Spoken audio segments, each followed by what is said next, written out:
Bonjour les steamers, bonjour les steameuses, voici la deuxième vidéo concernant l'univers baroque et donc celle qui est consacrée à tout ce qui est le jeu de rôle sur table. Voilà, donc je vous rappelle juste que vous pouvez suivre le lien qui sera juste ici à côté si vous voulez absolument connaître la première partie du projet qui se consacre au cosplay, au maquillage, ainsi que, vous devez le savoir, au crafting. Alors ici je vous abordais donc la création de cet univers steampunk avec l'aide notamment, c'est très important, des règles. J'en parlais avec un ami, Dims, c'est la chose la plus importante. Vers quel type de règles va-t-on partir? Avec votre contribution bien entendu.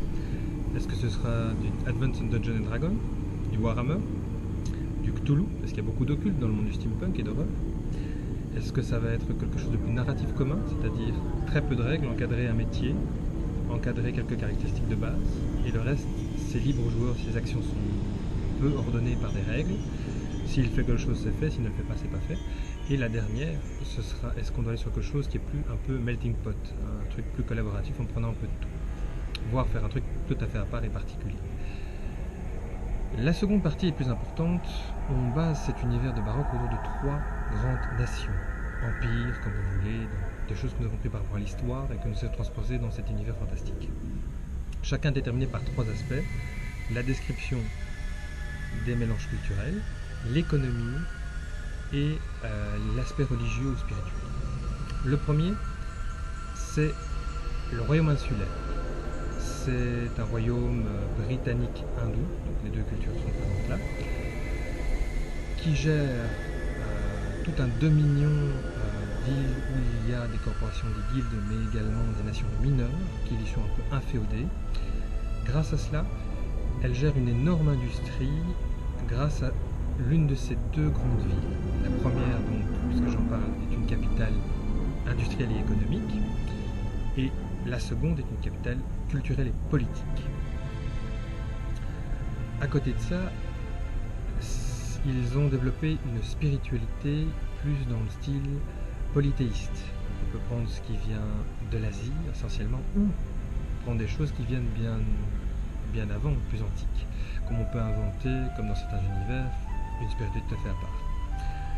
La seconde grande nation, c'est le grand trône sage et éternel d'Alexandrite. Là, il s'agit d'un mélange assez intéressant que nous avons fait. Nous avons pris la civilisation parthe et l'Asie plutôt type chinoise que nous avons mis ensemble. Les Parthes, ce sont des Perses qui étaient grécophones. Donc je crois que j'ai mis quelques clins d'œil ici dans la vidéo. Et au niveau de tout ce qui est de la Chine, là c'est pour l'économie, c'est donc une industrie qui est basée sur tout ce qui est les rivières, tout ce qui va être l'agriculture et une grosse bureaucratie centralisée. À côté de ça, leur spiritualité est un peu à la manière des Égyptiens. Tout grand empereur qui s'assied sur le grand trône est un peu canonisé. On en fait une divinité après la mort.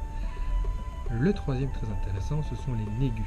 Les Négus, donc la dynastie des Négus, c'est le côté plus tribal, plus ethnique de toute cette créativité, tout cet univers. On se base un peu là-dessus sur l'Afrique, et notamment sur le grand empire éthiopien, puisqu'il y a eu un grand empire en Éthiopie, et comme vous l'avez entendu, nous avons une passion pour l'histoire. Et eux auront donc une économie basée plus sur tout ce qui est la vapeur, donc tout ce qui va être ici les chemins de fer. À côté de ça, leur spiritualité, elle, va être totémique et aussi quelques petites croyances un peu monothéistes ou de sorcellerie. Donc ce sera aussi quelque chose un peu avec son côté magico-magique, spiritualité. Et chose intéressante, à côté de ces trois grandes nations, il y a aussi notamment plein de races qu'il faudra faire en collaboration avec les ateliers d'Adélaïde. On pourra les imaginer de base et on pourra leur demander de nous les créer au niveau des maquillages et du crafting, mais on pourrait faire aussi l'inverse. Eux peuvent en créer que nous devrons inventer et placer dans le monde. Et également, chose importante, il y a également toutes des nations mineures que j'ai déjà citées, ainsi que des guildes, des corporations, des associations d'archéologues et des associations de gentlemen, des clubs de gentlemen, comme on les appelle, notamment pour le royaume insulaire. Et tout ce petit monde va aller jouer ses parties en allant sur un nouveau continent où les uns et les autres vont s'établir via trois comptoirs.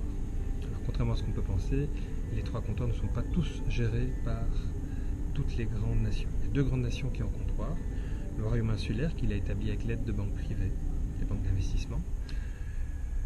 Le grand trône sage et éternel d'Alexandrite, qui, via quelques manœuvres politiques que nous devons déterminer, a installé un comptoir là-bas.